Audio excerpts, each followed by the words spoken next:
Hey everyone, welcome back to Creative Activism. It's me Parinita, and in this video we're going to be discussing the right to education for all people.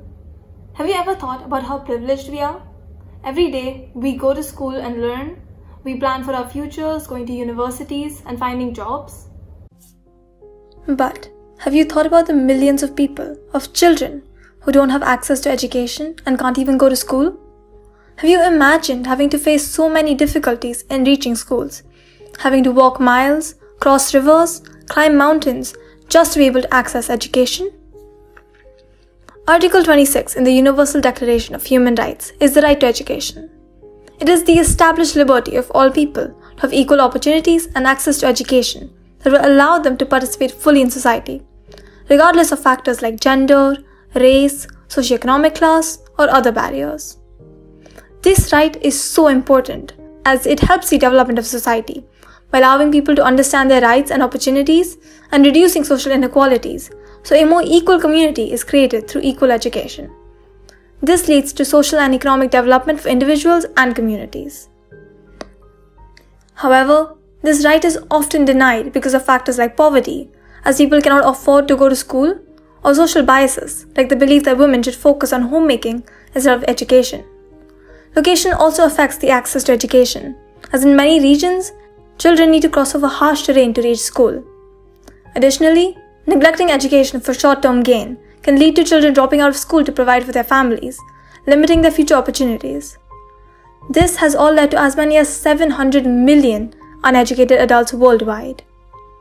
These measures for short-term gains cause problems in the long term. A lack of education can lead to unemployment or lower salaries, leading to poverty. This increases social inequalities, as when poverty increases, opportunities decrease. Poverty also leads to increased crime rates, with people needing to rely on stealing and crime to survive. This harmful cycle repeats without the introduction of education. Some activists include Michelle Obama, whose Reach Higher program has been inspiring people to continue studying after high school. Another activist for education is Malala Yousafzai, who was just 17 when she stood up for women's education rights, and she talks about how education can change the world. On her 18th birthday, she opened a school for Syrian refugees on the Lebanese border. There have also been so many other initiatives made by people and governments to improve access to education. Some of these initiatives include providing meals in schools to increase attendance and improve health, or providing financial aid, especially in higher education, to ensure the completion of studies. Today, there are many people advocating for the right to education. People from around the world who have their stories and their goals of helping others receive education. So many NGOs and voluntary teachers who provide free education for people in regions where there are no schools, bringing education to all the corners of the world. And you can help too. We can all help these organizations by donating money or giving supplies to those who need them. We can also take some time out and volunteer to teach these students in need. We should all be thankful for what we have, the support that we have received, and do our best to pass it forward to ensure that everybody has access to education.